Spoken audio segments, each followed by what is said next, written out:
My name is Rick Van Glon, and I'm running for the United States Congress in the 11th District in New Jersey.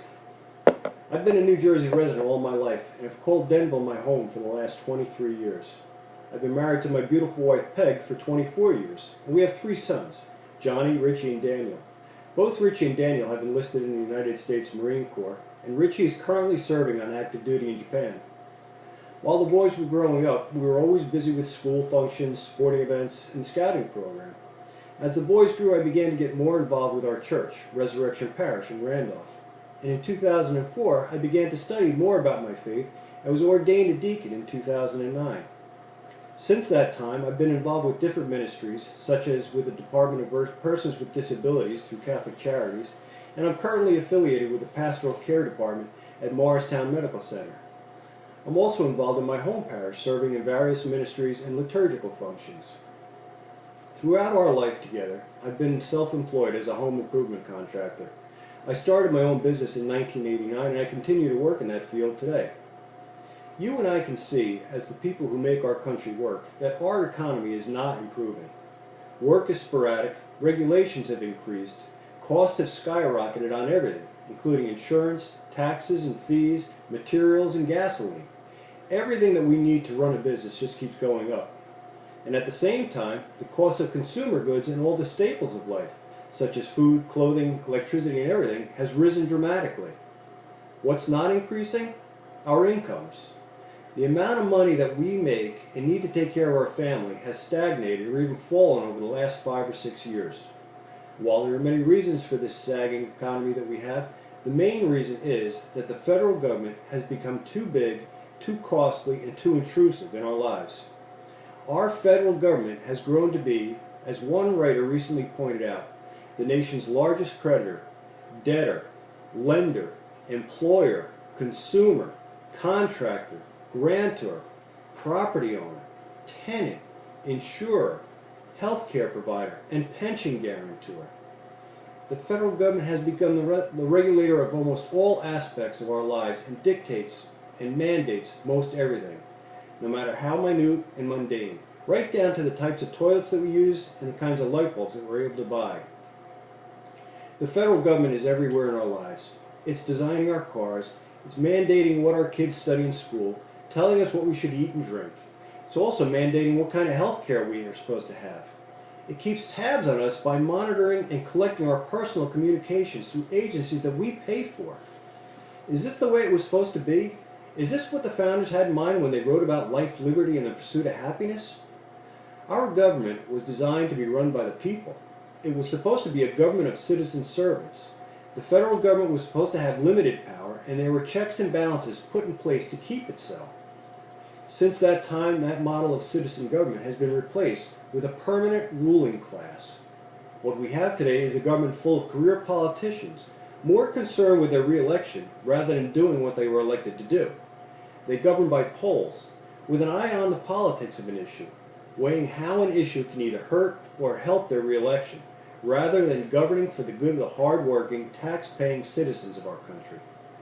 Congressman Frelinghuysen is one of those career politicians. In 1972, Congressman Frelinghuysen was first appointed to government.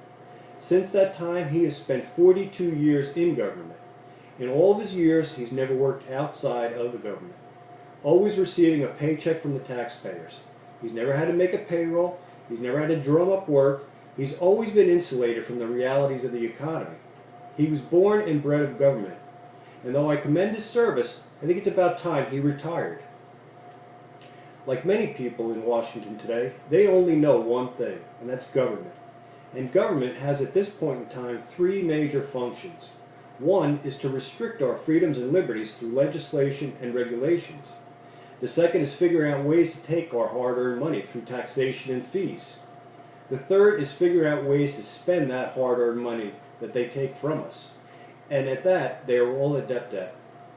When Congressman Frelinghuysen assumed office in 1994, our national debt was $4.9 trillion.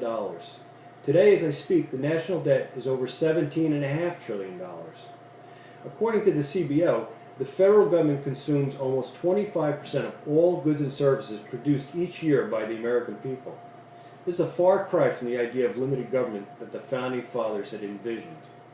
The debt that is owed by each individual taxpayer is over $150,000. Spending has been higher than revenue every year since 1969. Now, Congressman Frelinghuysen and all of his comrades in Congress don't conduct themselves that way with their own money. Why do they think that it's okay to overspend with our hard-earned money? Congressman Frelinghuysen and the entire Congress, with a few exceptions, seems to have no qualms about spending way more money than the government takes in every year. This is a complete dereliction of duty.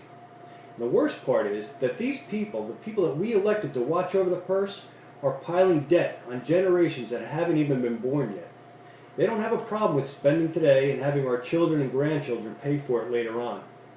Pet projects, massive increases in social spending, payoffs to special interest groups, in return for what? For votes. We haven't even seen the worst of it yet, either. Just wait. Except for the drag on the economy and the stagnation of job creation due to Obamacare, the effects of this monstrosity have yet to hit with full force. We think the economy's bad now? All those people who thought they were going to get free health care, wait until they see how expensive free health care can be, and just what it does to job creation. This is the greatest example of, hi, I'm from the government and I'm here to help. We all know how well that always goes. You know, for years I worked hard and I lived within my means. I was very careful not to overextend myself. I never looked to the government for anything. All the while I kept an eye on what was happening in government and hoped that at some point Congress would just do the right thing. With each budget battle, with every spending bill, I hoped that someone with integrity, someone with guts, would stand up for us and say, enough is enough. We as a people have to realize that is never going to happen. The people who are there now, the people that we elected, are never going to change. We also have to acknowledge that it's not just the other people's guy that's to blame. It's the guy that we've sent there time and time and time again. He's to blame. Has Congressman Frelinghuysen and the rest of Congress secured the border the way that we wanted them to? No. Even though the majority of the people think that's the first step to improving our immigration problem. Have the people that we sent there to represent us done anything to force the Obama administration to uphold our laws when it comes to our immigration policies? No. Obama and his Department of Justice pick and choose the laws that they think should be enforced, with no repercussions or protests from the House. Have they defunded or repealed any of the edicts of Obamacare? No. My friends, that's why I'm here. I'm tired of waiting for Congressman Frelinghuysen to fight for us. He's had over 20 years to show strength and leadership, and what have we gotten?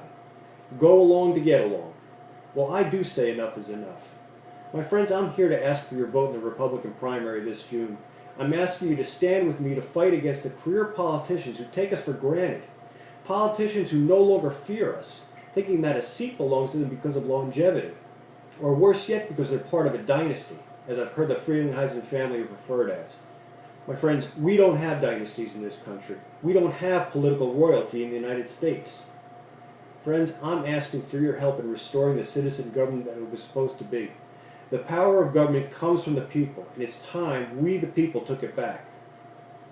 Friends, think about it. Think about how our country used to be. Everyone working hard, taking chances on a dream, prospering, people working together, looking out for each other. Don't we want our kids and grandkids to have that same kind of life? Don't we want them to have the same opportunity to dream? If we don't do something to change the direction of our country, they will never know how great this country can be. And they will never know what greatness they are capable of.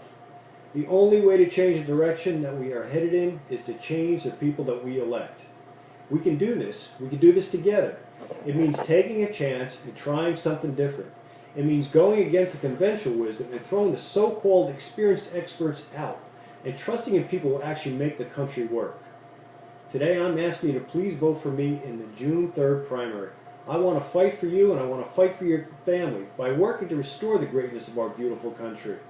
I also ask you to please help me by donating. We can only win this fight if we can get the word out, to let people know that there is an alternative to the status quo. Getting to all the people that we need to takes time and it takes money.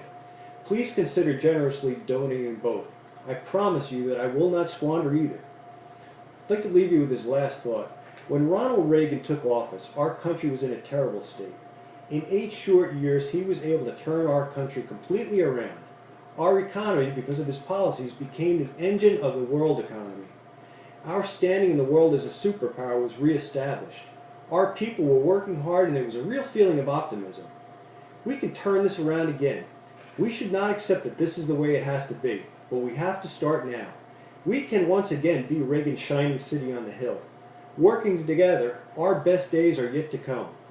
I ask you to please pass this message on to all those you know and care about, and please pray for our country.